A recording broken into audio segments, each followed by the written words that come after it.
People find it really hard to get energy efficient housing, and probably the bottom line is there just isn't enough. I think that landlords do have a responsibility to be providing homes that are comfortable and healthy.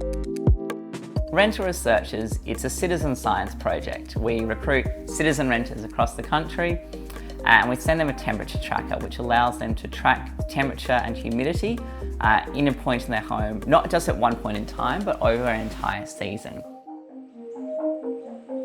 In this house, you'll notice that there's blankets dotted all over the place. We're constantly wearing our dressing gowns and warm clothing from about April till October. We take care to zone all the spaces and so just heat the spaces that we're in as well. I chose to keep our temperature tracker here in the family room. So it was recording the temperature of the room all day, all night, and reporting back to an app that was tracked by the Renter Researchers. The average temperature of our home in winter was about 16 degrees. So one thing we see is renters living in properties that one of the ways that they're substandard is their energy efficiency performance, which means they take a lot more energy to heat in winter or to cool in summer.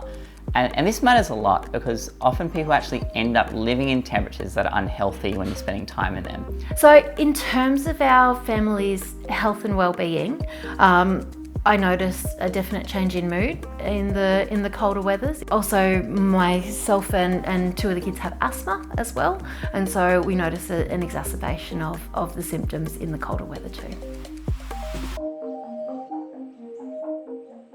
I'm still really surprised by just how cold it gets out there for so many people for so much of the time. And I think sometimes when we think about cold in particular, we think about a small number of really cold days or a minority of very cold homes. But the bigger issue is actually all the days that are sitting about 15, 16 degrees and the very, very large number of rental homes that are probably sitting just below 18 degrees for almost the entire time. And that is something that's really hard to avoid as a renter. The other dimension to this is just the cost of living impact. People have to spend so much money just trying to stay warm through winter, and when you also have your rent going up, petrol costing more, groceries costing more, it puts people under huge strain. So what we really want to be doing with this research is supporting the participants, the renters who've been part of it, to take action themselves and to make sure that their voices are part of the conversation. I think that landlords should be providing shading, providing efficient heating, sealing up gaps, so all those small things that can make a huge impact to how livable and comfortable the homes that they are supplying are. As a renter, we don't have the power or control to be able to do things ourselves. So sometimes we are doing that sort of amplification where including testimony in our reports or when we meet with decision makers or speak with journalists.